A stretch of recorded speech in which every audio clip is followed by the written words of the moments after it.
Oi, pessoal, tudo bom? Então, hoje a gente vai fazer um vídeo falando um pouquinho sobre o comportamento natural do gato e as bases da gatificação.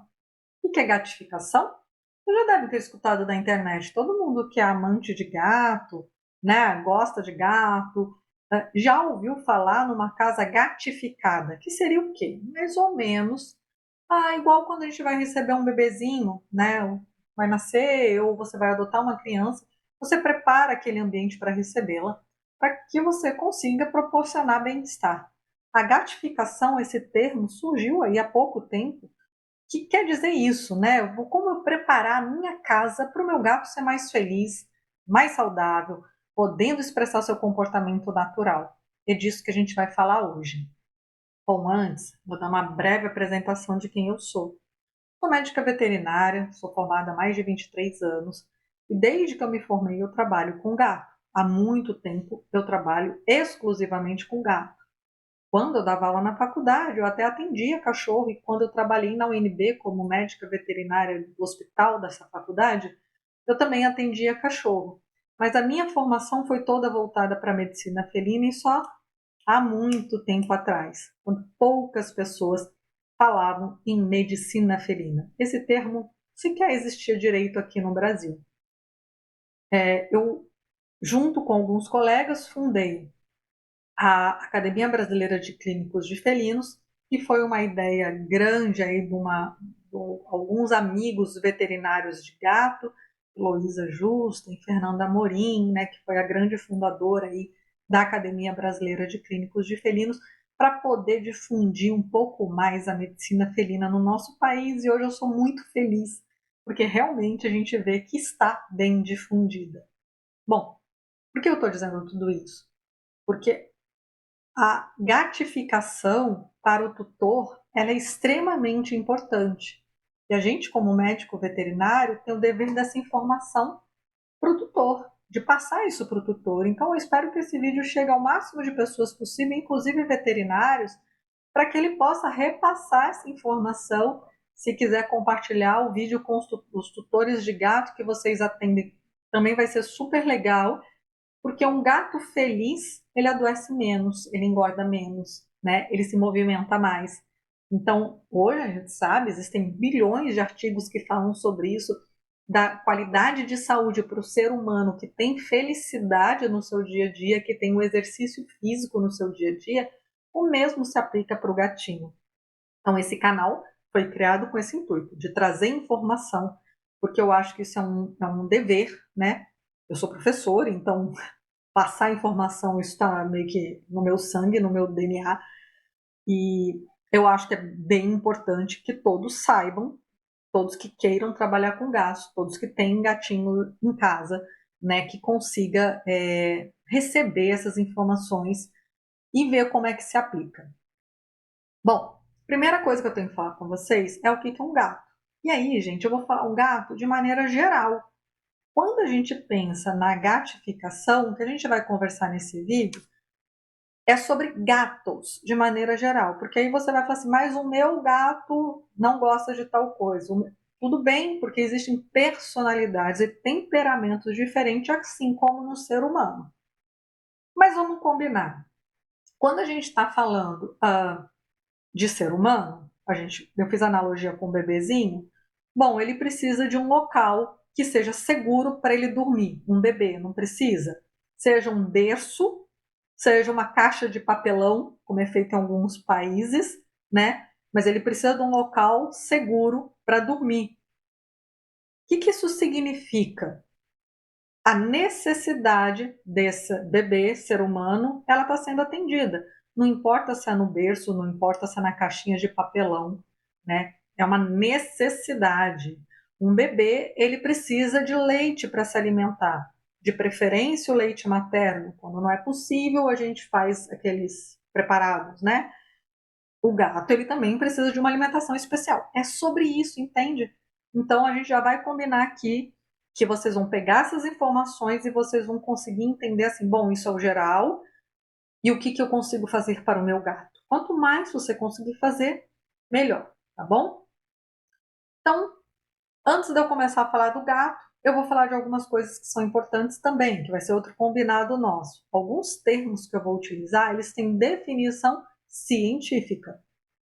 E aí eu vou passar assim de uma forma bem simplificada quais são essas definições para que a gente consiga se entender. Porque eu tenho certeza que esse vídeo vai ser assistido tanto por biólogos, pós-doutorados em comportamento, quanto por tutores que estão aprendendo agora. De repente a pessoa trabalha com informática, entende muito mais do que eu de computador, mas que esses termos são estranhos na rotina dele, no dia a dia. Então a gente vai nivelar, beleza? Podemos ir lá?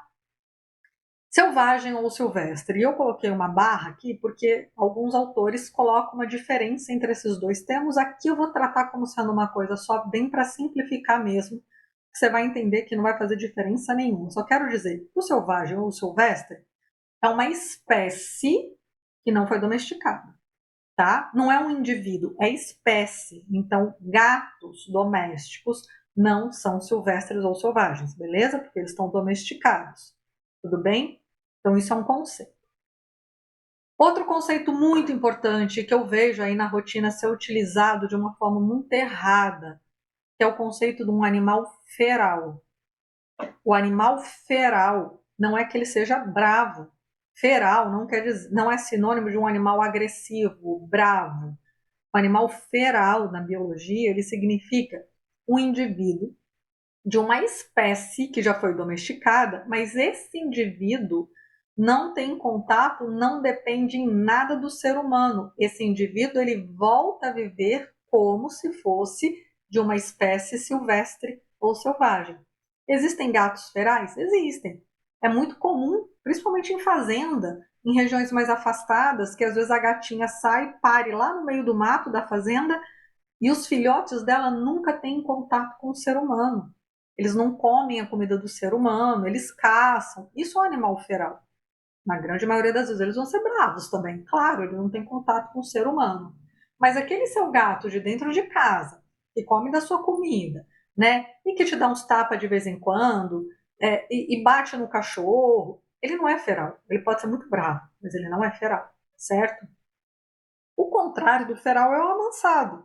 É a espécie, né, que é silvestre ou selvagem, e o indivíduo é dócil com o ser humano. É muito comum a gente ver aí papagaios amansados, não é? Super comum, leões amansados, ok? E o domesticado? O domesticado é uma espécie que por seleção artificial, ou seja, o ser humano selecionou indivíduos, né, que pudessem proporcionar alguma coisa para o ser humano. E essas características, elas causam, ao longo de gerações, né, elas têm modificações genéticas no animal e elas são herdadas para os seus descendentes. Eu vou dar um exemplo. Uma vaca produtora de leite. Um dia foi um animal silvestre ou selvagem. Provavelmente ela produzia muito menos leite e ela também não aceitava o contato fácil com o ser humano. Ao longo de tempo, o ser humano foi selecionando os animais que eram um pouco mais dóceis e que produziam mais leite. Como? Através de cruzamento. Pegava um macho mais manso com uma fêmea mais mansa. Hoje o melhoramento genético dessas espécies está assim absurdo, mas no início de tudo era uma coisa muito no olhômetro assim. E aí, com o tempo, desenvolveu o que a gente tem hoje de vaca leiteira, ok? Bom, com isso, o que mudou? Não só o comportamento, que esses animais têm que ser mais dóceis, mas mudaram também características fisiológicas e comportamentais. Essa parte genética, ela é toda muito interligada, né? Então, quando você muda uma característica, na grande maioria das vezes, você não muda uma única característica da espécie. Você muda um conjunto da espécie ou da raça. Você muda um conjunto de características que vêm associadas. E assim se formam os animais domésticos. Então lembra disso. Os animais domésticos, eles se diferenciaram dos seus ancestrais selvagens através dessas características morfológicas, comportamentais e fisiológicas. Guardou? Olha essa imagem. Olharam bem? Agora vocês me respondam aí. O gato da direita é selvagem ou é doméstico? E o da esquerda é selvagem ou é doméstico? Difícil, né? Difícil. Ou será que os dois são selvagens ou será que os dois são domésticos? É essa a ideia. Eu vou colocar essa foto para confundir mesmo. Por quê? Porque o gato doméstico, ele tem as características tão pouco alteradas ao longo desses milhões de anos. Não, milhares de anos. O gato domesticou há mais ou menos 9.000 anos, então são milhares de anos. Que ele permaneceu muito próximo do seu ancestral selvagem. Então, respondendo aqui a pergunta que eu fiz, o gato que está deitado é o Felis libica, que é o gato selvagem africano, o principal antepassado aí do gato doméstico. A grande carga de material genético veio desse animalzinho. E o gatinho que está sentado, que está com uma carinha aí meio que de assustado, é o gato doméstico, ok? E realmente eles são extremamente parecidos morfologicamente. E aí que vem o pulo do gato. Não é só a aparência física que é parecida. A fisiologia, quando a gente fala dos outros vídeos falando de medicina veterinária, e o comportamento também é muito parecido. Gi, por que você me falou tudo isso? Guarda essa parte. Se ainda é muito parecido, o que um animal selvagem dessa espécie precisa para ser feliz e saudável? É mais ou menos o que o nosso gato precisa para eu conseguir gatificar o meu ambiente, meu gato ser mais feliz e mais saudável, que é o objetivo nosso, né? Deixar esses animaizinhos bem. A domesticação do gato, ela foi tão sutil, que essas características quase não se perderam.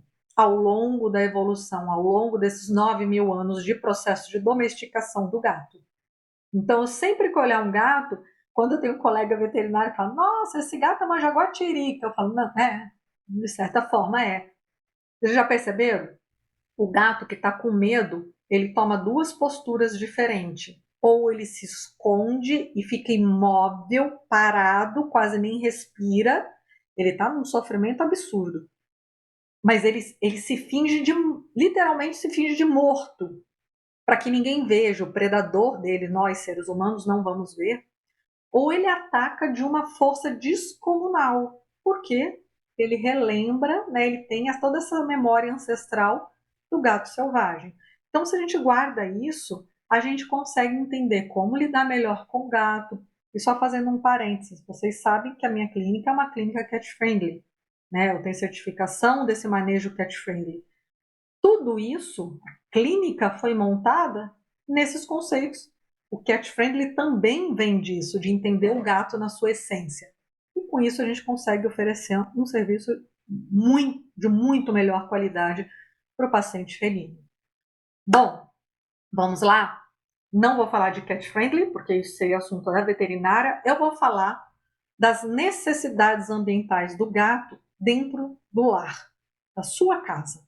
Né? E aí você que é veterinário está assistindo o vídeo, passa isso para os seus clientes, para ele conseguir oferecer um ambiente mais saudável para esse gatinho.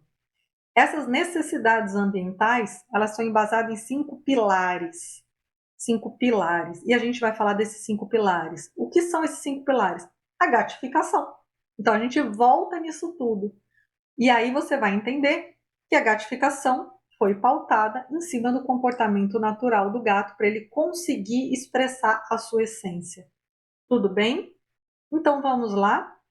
Esses 5 pilares, eles foram publicados nas revistas mais importantes de medicina felina, né, pelas duas sociedades mais importantes de medicina felina do mundo, que é a Sociedade Americana de Medicina Felina e a Europeia de Medicina Felina, e está publicado naquele artigo que eu mostrei para vocês, na revista aí que todo gateiro, médico veterinário, costuma acessar para ler.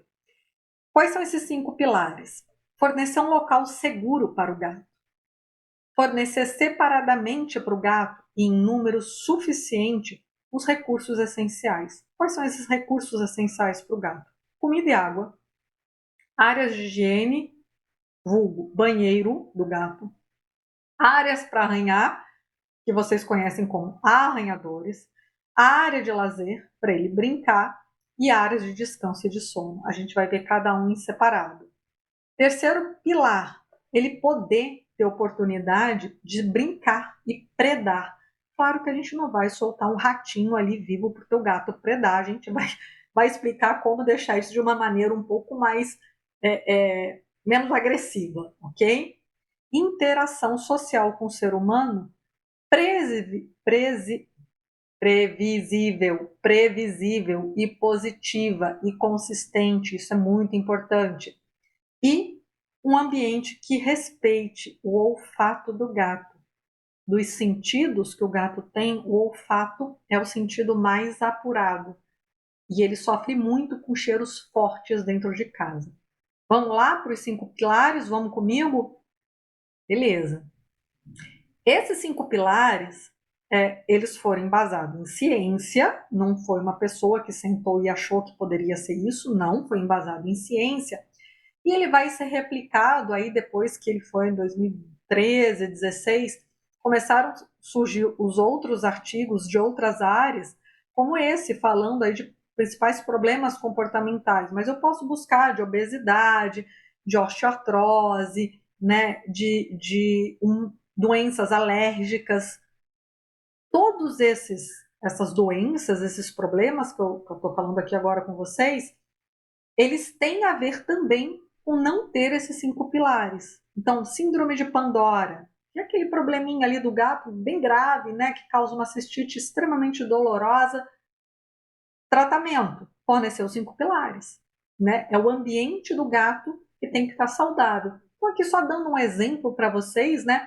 O colega que colocou a colega colocou no artigo dela, logo de cara ali, gatos que têm problemas de comportamento, os 5 pilares. Logo no início, a gente já tem que ver isso. Então, vamos lá para o primeiro pilar para a gente não enrolar muito. Áreas de segurança. O gato precisa ter áreas de segurança dentro da sua casa. Depois a gente vai ter um vídeo que fala só do bem-estar do gato dentro de clínica veterinária, mas aqui o nosso foco é a casa do tutor, ok?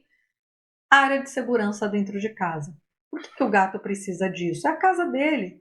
Sim, é a casa dele, mas por muitas vezes ele vai querer se sentir seguro, se recolher e não ter contato com outros animais ou com pessoas. Isso, pelo amor de Deus, precisa ser respeitado.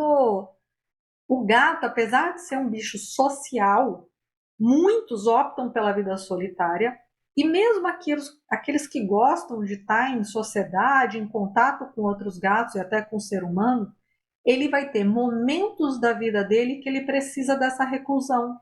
Isso é saudável para o gato, ok? Existem pessoas também que precisam disso. Eu sou uma delas. Tem gente que não, que precisa estar sempre rodeado. O gato, enquanto espécie, ele precisa disso. Ah, mas meu gato gosta muito de ficar com outro gato. Lindo, maravilhoso. Mesmo assim, ele precisa de ter a opção de ficar sozinho num local que ele se sinta seguro.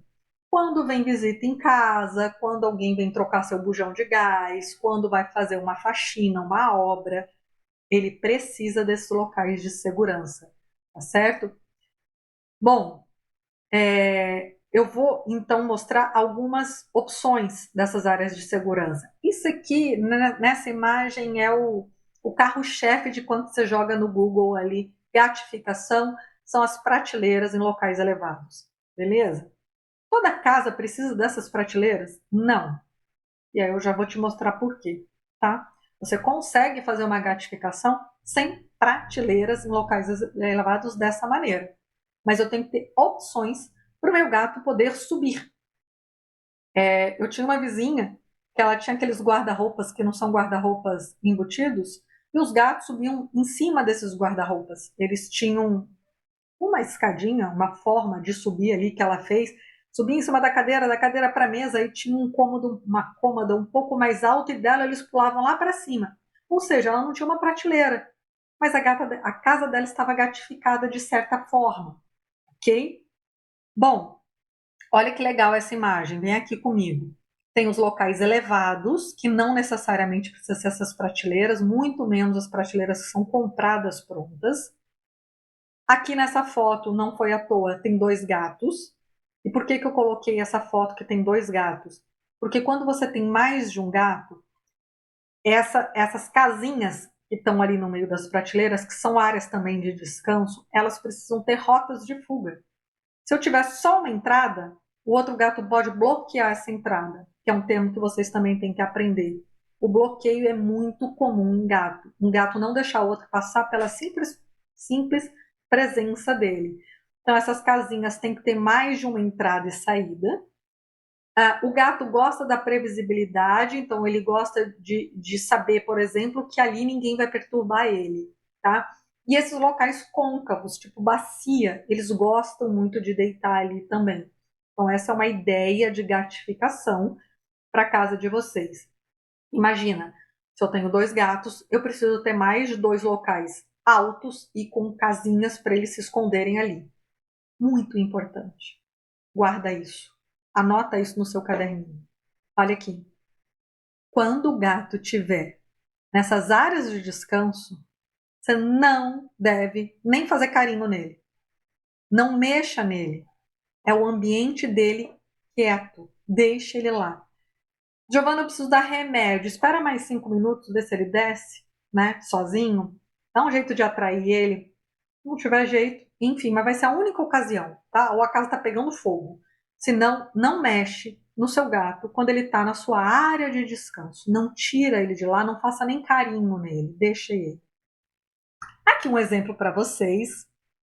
Minha cliente, minha seguidora, que é comportamentalista, querida Renata Porto, me cedeu essa imagem do apartamento. E olha que legal, é um apartamento, ele é pequeno, não é um apartamento grande.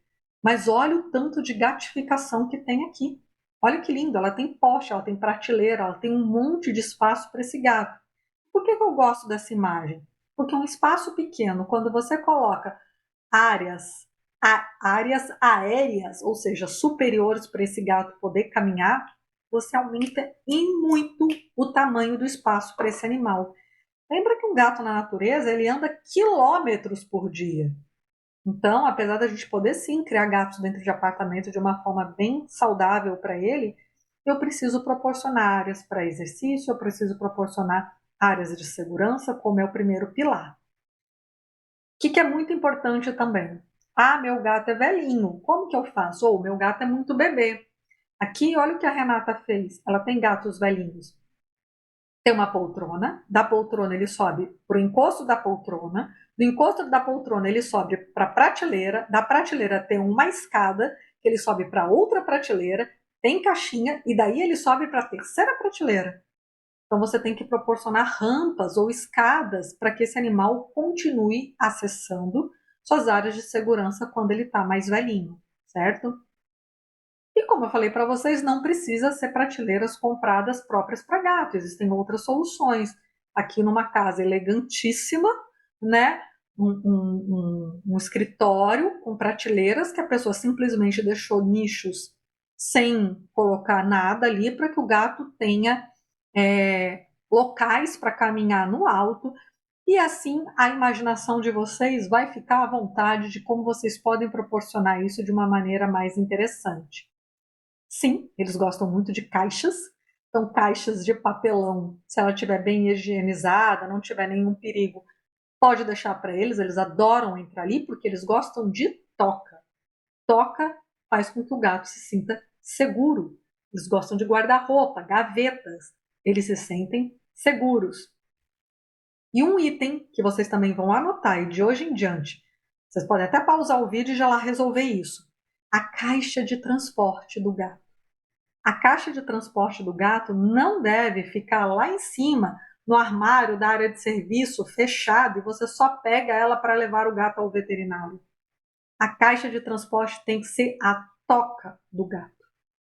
Isso vai facilitar horrores quando você tiver que pegar o gato e ter que levar ele a uma clínica, a um hospital, porque a toca já é o local de segurança. Então ele sai da sua casa no local de segurança, a gente vai ali fazer o que precisa ser feito no seu gatinho dentro da clínica e ele volta para o lugar de segurança dele. Se ele já é muito traumatizado com a sua caixa, fica a dica. Doa essa caixa para uma ONG e arranje uma caixa totalmente diferente para ele já ir se acostumando. Essa caixa tem que fazer parte da decoração. E aqui, de novo, né, duas opções diferentes de onde as caixas podem ficar, com uma mantinha dentro, com um catnip, com uma comidinha que ele goste bastante, para ele usar ela para ela dormir e isso fazer parte, então, da vida do gato. Facilita bastante para você, melhora muito o estresse do gato nas clínicas veterinárias, tá? Também a gente tem um vídeo só falando sobre tipos de caixa para vocês. Preferencialmente, os gatos deveriam morar em casas, assim como os cães, com um lindo quintal, com um jardim para ele poder passear, pegar borboleta, deitar na grama, no sol. Muitas vezes isso é impossível. Mas, quando é possível, o que eu preciso? Que meu gato não saia de dentro das imediações do meu jardim e que, de preferência, outros gatos não adentrem ali por conta de uma quantidade de doenças e perigos que esse animal pode estar sofrendo. Então, esses gatos que vão para a área externa, eles costumam ter menos problemas de saúde quando eles não vão para a rua e nem outros gatos adentram, e também muito menos problemas comportamentais. E aqui tem dicas para vocês de como poder fazer com que esse gato não pule o muro, ele não saia. Tela nas grades de portões, essas telas a 45 graus, às vezes ela baixa até um pouco mais para que o gato não consiga passar. E também esses rollers, né? Assim, esse aqui é totalmente tabajaras, existem prontos, você pode comprar pronto, só que sai bem caro, tá, gente? Qualquer pedreiro, qualquer pessoa que goste dessas artes manuais consegue fazer isso. É uma mão francesa passando um cabo de aço dentro, tá? Pode tirar print aí para você mostrar para a pessoa que vai fazer ou para você ter ideia e fazer. Um cano de PVC mais fino dentro desse, desse cabo de aço e o cano mais grosso em cima. Quando o gato colocar a patinha, esse cano roda e ele não consegue escalar. Então, é fantástico, funciona super bem. Vai por mim que dá certo e você consegue deixar seu gato curtir o seu jardim em segurança. Passear com o gato. De coleira, ele está com uma peitoral, ele está com aqui no corpinho, no pescocinho, mas ele está com uma peitoral, tá vendo? Própria para gato, guia. Pode ou não pode? Eu devo ou não devo passear com meu gato? Responde aí. Será que eu posso passear com gato na coleira, igual o pessoal faz com cachorro? Responde. Eu vou falar para vocês, mas não agora. No final da aula todinha, eu falo para vocês o que os 5 pilares, o que as sociedades internacionais de comportamento felino dizem sobre passear com gato. Aguarde. Vamos para o segundo pilar. Recursos separados, recursos essenciais separados. Só para a gente lembrar quais eram eles: comida e água, áreas de higiene, ou seja, os banheiros dos gatos, áreas para ele arranhar, onde vão ficar os arranhadores, as áreas de lazer, onde eles vão brincar, e áreas de descanso e sono. Por que isso, gente? Por quê? Porque, de novo, apesar do ser humano ser muito gregário, viver em sociedade, o gato não é igual. O gato, naturalmente, é um animal que pode viver em sociedade, mas muitos dele têm essa preferência de viver sozinho. E outra coisa, mesmo os gatos que vivem em sociedade por opção, em vários momentos eles vão se retirar e fazer coisas sozinhos. E eles precisam disso. O gato, a espécie, ela tem pouco recurso de mediação de conflito. Eles não sabem muito bem lidar com conflitos. Como que eles fazem? Eles se afastam. E quando a gente mora dentro de um apartamento, de uma casa pequena, que os gatos não têm como se afastar e ficar sozinhos, o estresse crônico passa a acontecer dentro desses lares. E às vezes eu tenho brigas. Quando os gatos brigam, é porque todos os limites já foram ultrapassados da paciência e da tolerância deles. Então, para quem tem mais de um gato, é extremamente fundamental você separar os recursos dentro da sua casa. Então, aqui está um exemplo. Vamos pensar que seria um apartamento aqui com 2 gatos. Eu teria que ter 2 áreas para todos esses recursos. Então, 2 áreas de alimentação, 2 áreas para ele descansar, 2 áreas de brincadeira, 2 áreas com brinquedo, com banheiro, 2 áreas com arranhadores, 2 áreas. Precisa estar com portas fechadas? Se os gatos se dão bem, não precisa. Mas eles precisam ter opções. Mesmo porque você recebe uma visita e seu gato é mais tímido. Só que para ele tomar água, ele tem que passar pela sala para entrar na cozinha. Ele não vai passar pela sala e ele não vai tomar água. Deu para entender um pouco? Mesmo sendo um gato solitário, às vezes eu preciso dessas segregações. De tudo, a coisa mais difícil que eu vejo nessa rotina de mais de 20 anos de medicina felina é as pessoas entenderem a necessidade de separar os banheiros. As caixas sanitárias têm que ser em locais distintos. Depois também a gente pode falar só sobre caixa sanitária de gato, que vai uma aula inteira sobre isso. E para não dizer que eu tô maluca, que o gato é um bicho que vive junto, que ele gosta dos outros gatos, que ele nunca vai ser feliz morando sozinho, ó, tem milhões de artigos aqui, eu coloquei só um. Esse é do John Bradshaw, que é um dos maiores comportamentalistas do mundo. Maravilhoso esse senhorzinho, já tive o prazer de assistir uma palestra dele assim, tete a tete, ele é fantástico. E olha o que eles falam. O estresse social parece generalizado entre os gatos, decorrente tanto das relações agonistas, briga, nos lares, quanto das disputas territoriais com gatos da vizinhança, ou seja, dentro de casa ou dentro de apartamento. Soluções simples parecem ilusórias, provavelmente porque os indivíduos variam muito suas reações aos encontros de outros gatos. É uma realidade, a gente sabe que cada gato é um gato. Cada cabecinha deles é diferente uma das outras, e é muito comum os gatos viverem sob estresse. Alimentação e água. Aqui eu vou mostrar um videozinho para vocês sobre um gato caçando. Esse gato está no Egito e ele vai tentar pegar uma presa. Por que eu gosto tanto desse vídeo? Para a gente nunca se esquecer, o gato ele continua caçando ao longo de toda a vida. Então, um gato que não brinca na natureza, ele teria morrido, porque ele é um gato que não estaria caçando. E a outra coisa é que o sucesso de caça dele é desse tamanhozinho. Ele tenta, ele tenta. Olha a carinha dessa criança, que coisa mais fofa. Olha esse olhinho, olha a postura corporal. Vocês conseguem imaginar como que deve estar maquinando o cérebro desse bichinho? Ou seja, o estímulo cognitivo da caça ao alimento é extremamente importante para ele. O cérebro dele continua em desenvolvimento. E a outra coisa é a descarga de adrenalina e de exercício físico que esse animal não faz ao longo do dia. Por isso que a gente tem tanto bichinho gordinho, olha isso, bichinho gordinho dentro de casa. A gente oferece, às vezes, até na boca do gato, praticamente, a ração, que não é o ideal. Eu sei, gente, a gente tem um ímpeto, né, de tentar ali, dar tudo para eles. Mas quando você oferece a ração em potinho, sem que ele tenha que caçar, ou pior, você levando a ração até ele, você está causando um desserviço para a saúde do seu gato, tá? Depois a gente pode falar também mais sobre isso quando a gente falar de obesidade. Isso aqui não é correto. Um gato comer do lado do outro gato. Os gatos caçam solitariamente. Não é igual o leão, que caça de grupo.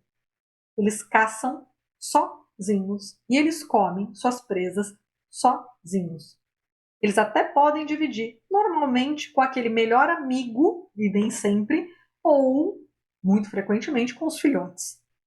Mas depois eles caçam e comem sozinhos. E aí a fisiologia, olha que lindo, olha a fisiologia aí. Olha a lipidose hepática. Ele come pequenas porções de alimento ao longo do dia e ele não faz jejum prolongado. A fisiologia junto. Aqui é um pote só, dividido para 2, mas de qualquer maneira, o que a gente pede sempre? Separe os potes de ração em locais distintos. Se eles quiserem enfiar a cara dentro do mesmo pote de comer junto, opção deles. Mas se eles quiserem comer separados, eles precisam ter essa possibilidade. Banheiro. Banheiro do gato em locais distintos. O que é o banheiro? é a caixa sanitária em locais distintos. Eu falo que a caixa sanitária é o vaso sanitário. E o local da caixa é o estabelecimento do banheiro. Eu coloquei essas duas fotos, por quê? Tem um banheiro de um consultório, de uma casa, possivelmente de uma casa, tem até chuveiro fechadinho, né? E tem um banheiro de um shopping, de um estabelecimento, com várias portinhas. Os dois são banheiros, os dois estão limpinhos, nem quis colocar coisa feia aqui. Os dois são banheiros, os dois são limpinhos, tem portas. Só que eu conheço um monte de gente, vocês também devem conhecer, que não conseguem fazer suas necessidades de forma bem tranquila, principalmente número 2, nesses banheiros que são compartilhados. E olha que eu não coloquei nenhum banheiro masculino que é só mictório, que tem aquele bando de mictório que não tem nem divisão. Tem uns assim, não tem? Então, por que eu coloquei isso? Porque gato também é assim. Tem gato que faz cocô e xixi em qualquer lugar que você colocar a caixa pode estar limpa, a caixa pode estar suja, com qualquer areia. Ele nem liga. Mas,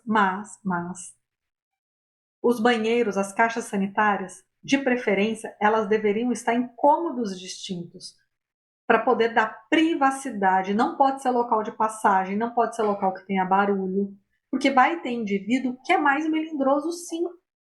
E aí, o ideal é que ele consiga fazer suas necessidades no local que ele se sinta confortável, para evitar cistite, constipação, agressividade, e aí vai uma infinidade de doenças e problemas que a gente pode falar. Locais para arranhar, mesma coisa, em locais distintos. Qual é a função dessa arranhadura que o gato faz? Todo mundo vai falar para afiar as unhas. Na verdade, ele não afia as unhas, ele desencapa a unha. A unha velha sai e a novinha fica embaixo, e essa novinha realmente é mais fina, por isso que a gente faz essa analogia com afiar, mas não é bem a verdade. Sai a unha velha e a unha nova fica ali, tá? Então isso é extremamente importante para a saúde do gato. Outra função extremamente importante é porque ele está marcando com cheiro e marcando visualmente. E o gato, para se sentir seguro, ele precisa de um ambiente marcado. Então, eu preciso de arranhadores, que a gente também pode falar depois para vocês, quais são os melhores e onde que vai colocar, em locais distintos, mas locais que têm um significado social para esse animal. Normalmente perto de portas, perto de entrada. É o extremo oposto do que acontece com a caixa. A caixa sanitária fica em locais escondidinhos, privativos, com pouca passagem, e os arranhadores ficam em locais de entra e sai, na porta da sala, na porta da cozinha, na janela, perto desses locais. A textura de como vai ser esse arranhador também é muito importante. A grande maioria dos gatos não gostam de arranhar sisal, que é aquela cordinha que a grande maioria dos cat condomínio tem. Os arranhadores normalmente são de sisal e os gatos costumam não gostar. Quando eles aceitam melhor o papelão, gato adora arranhar papelão, existem arranhadores até bem baratinhos de papelão. Você vai trocando ao longo do tempo, que eles vão ficando velhos e funcionam super bem. E outra coisa importante é que, idealmente, você tem que ter arranhadores na horizontal e também na vertical, e que eles não podem vir junto com a arranhadura do gato, porque senão ele se assusta. Tá? Áreas de recreação. Locais que esse gato possa brincar. Tem que ser locais distintos. Quando você tem mais de um gato, a gente vai falar daqui a pouquinho, ideal é você brincar com eles em separado, ok? O gato precisa brincar. E daqui a pouco a gente fala um pouco de como ele pode fazer isso. Áreas de descanso. Então, embaixo de móveis, ele vai se sentir confortável, em cima das prateleiras que a gente já falou, usar as caixinhas de transporte e principalmente não mexer com o gato quando ele estiver nas suas áreas de descanso, certo? Ele precisa descansar, ele pode dormir ou não, mas ele não deve ser incomodado quando ele estiver descansando. Terceiro pilar, vamos para ele. Oportunidade para brincar e predar. E aí, vamos lá, eu não vou querer que meu gato saia caçando animais por aí, porque eu gosto dos bichos como um todo e não queria que ele fizesse isso. O que eu posso fazer? Estimular meu gato a predar, a caçar o próprio alimento. Gente, agora olha, vou fazer uma pausa. Você tem um gato de 17 anos que sempre recebeu a comida na vasilhinha. Não inventa de não dar comida para ele a fazer de conta que ele vai ter que predar o alimento dele, que vai ser meio complexo. As coisas têm que ser paulatinamente, de acordo com o que cada gato consegue. Mas a primeira coisa que você já pode fazer, em vez de colocar o potinho de ração dele todo dia no mesmo lugar, muda de lugar. Ah, o meu gato gosta muito de ração úmida. Coloca o potinho de ração úmida, de repente, em cima de uma prateleira num dia, no outro dia atrás do sofá, porque vai estimular aos pouquinhos a cabecinha dele. Tem um filhote, tem um gato aí de até 1 ano de idade, e aí é fácil. Aí você pode meter o pé na jaca, que tudo eles vão achar legal, tudo eles vão achar divertido. Para vocês terem uma noção, a AFP, que é a Academia Americana de Clínicos de Felinos, junto com a Sociedade Internacional de Medicina Felina, tem um guia que já fala: não use potes para alimentar gato. A ração tem que ser espalhada pelo ambiente. Mas isso a gente não vai falar agora, não. Fica demais, um pouco demais. Depois a gente fala, tá? Eu gosto muito, quando o gatinho principalmente está acima do peso, de pegar a vasilhinha de ração e dando os croquetes em separado, assim, ó. Boto aqui, aí eu boto ali. Aí dali a pouco, se o gato já tá mais espertinho, eu dou uma jogadinha para ele correr uns 2 metrinhos, assim, 1 metro. E aí o gato vai comendo mais devagar e vai estimulando. Lembra do gato caçando, aquele gato tigrado que eu mostrei no vídeo? A cabecinha dele. Gente, não é balela. A gente já sabe, tem trabalho mostrando na neurologia que você estimular a cognição do gato, a caça ao alimento e reduzir a obesidade, você diminui as chances lá na frente desse gato ter disfunção cognitiva na velhice. Olha que lindo, né? E a gente consegue fazer isso. Os comedores interativos, que o gato tem que tirar as coisinhas os grãozinhos com a mãozinha.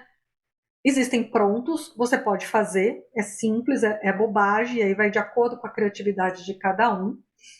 E os timers para quem sai de casa de manhã e volta à noite, eles são bem interessantes porque ele vai liberar a quantidade de comida ao longo do dia em pequenas porções, porque o gato não deveria ter ração à vontade. Ele deveria comer pequenas porções ao longo do dia e não fazer jejum prolongado. E as brincadeiras? Bom, vocês já viram que brincar com a comida é uma excelente opção. Mas além da comida, existem as varinhas, que é o flying cat, que a gente chama, né, as varinhas. Lembrando que o gato tem que pegar o objeto de vez em quando, porque senão fica muito chato. Seja com a varinha, seja com um brinquedo, é interessante você logo depois da brincadeira recompensar esse gato com um pouquinho de ração, pouquinho para ele não ficar gordinho, como se ele tivesse caçado e agora ele pode comer a caça, o brinquedo. É muito legal você ter brinquedos grandes, principalmente para aqueles gatinhos que têm um perfil um pouco mais agressivo, um pouco mais tosco, para que ele consiga abraçar, morder, bater a perninha de trás, que a gente chama de canguru, nesses bichos de pelúcia grande, tá? O catnip para gatos que gostam é super interessante, super recomendado também e muito importante. Não adianta você comprar 15 brinquedos e deixar todos eles espalhados pelo chão. Você tem que fazer rodízios com esses brinquedos e estimular o seu gato, se ele for um gato que hoje não gosta muito de brincar, ok? E às vezes vai bem devagarzinho no início, você tem que descobrir o que ele gosta mais. 5 minutos por dia, 3 vezes ao dia, já é uma quantidade considerada aceitável. Okay? Então, gatinho filhote, é só você oferecer. Não precisa nem ensinar, você não precisa nem interagir. Eles fazem sozinho. O mais velho, a gente vai precisar de um pouquinho mais de empenho. Quarto pilar, interação humano-gato. O gato tem personalidade. O gato prefere chegar até você para você fazer carinho do que você chegar até ele para pegá-lo para fazer o carinho, tá? E aqui tem algumas dicas importantes. Quando você tem mais de um gato, é muito interessante que esses contatos de brincadeira, de mais carinho, em alguns momentos do dia, seja feito de forma individual, para que um gato não bloqueie a diversão do outro, porque isso acontece demais. Lembrar que o gato filhote precisa ser socializado e esse período crítico de socialização do gato é muito curtinho, vai ir até a 7ª, no máximo até a 8ª semana, e tudo que o gato aprender nesse período vai ficar para o resto da vida.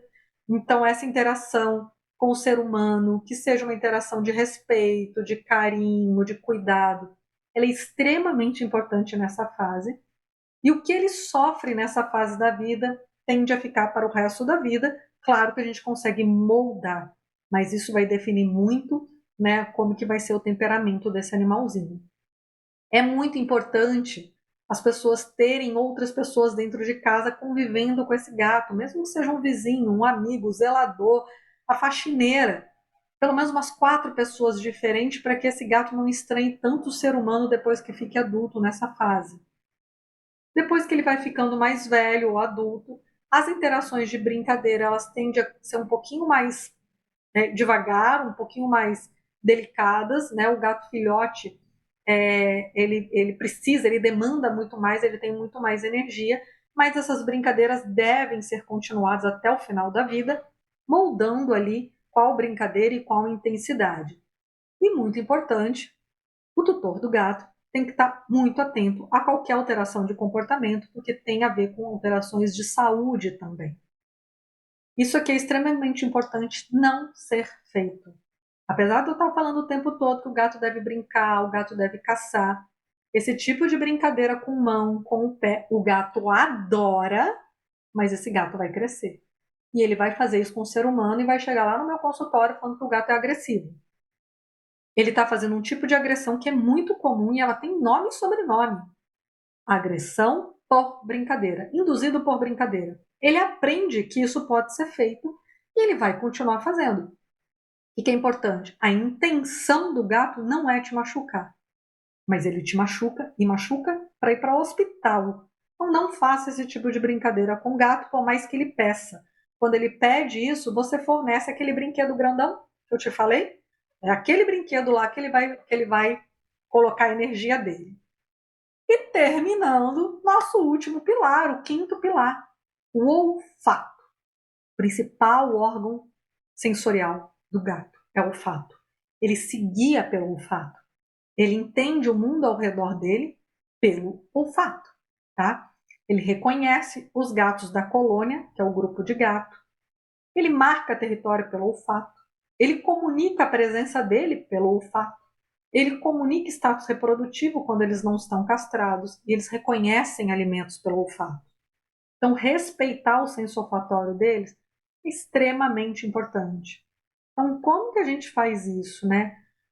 Em casa, os produtos de limpeza, o que é cheiroso, o que a gente está sentindo o cheiro para o gato é ruim, principalmente porque o gato está um palmo no nariz dele de distância do chão, ele já tem esse órgão muito, muito, muito apurado, então produtos muito cheirosos normalmente agridem muito o senso olfatório do gato. Quando você precisar, você pode usar e abusar, por exemplo, dos feromônios, que não é cheiro, mas é dentro do órgão olfatório do gato, para ele diminuir a agressividade com outros gatos, para ele reconhecer um novo ambiente como sendo a casa dele.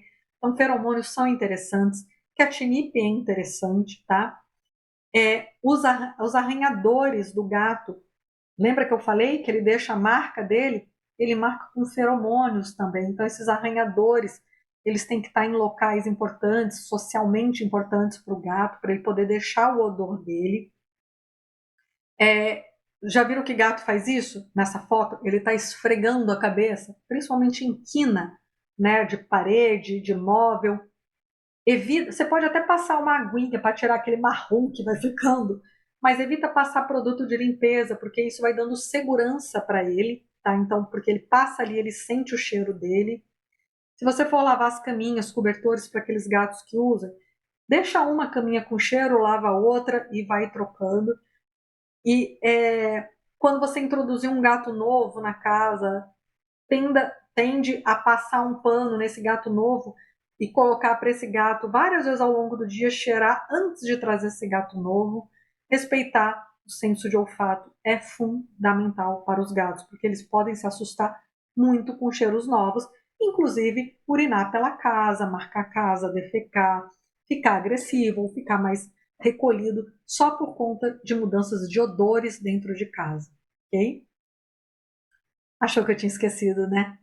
Passear ou não com gato de coleira?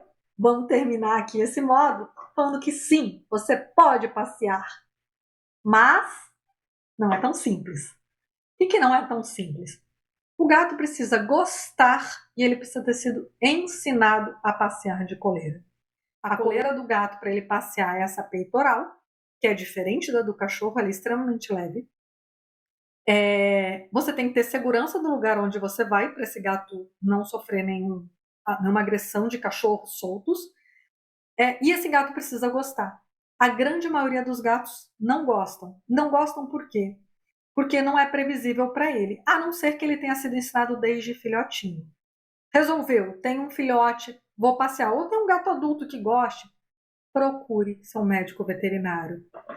A vacinação, a profilaxia de doenças é um pouco diferente do gato que vai para a rua, do gato que fica só dentro de casa, e aí você garante uma vida mais saudável e feliz para o seu pequeno.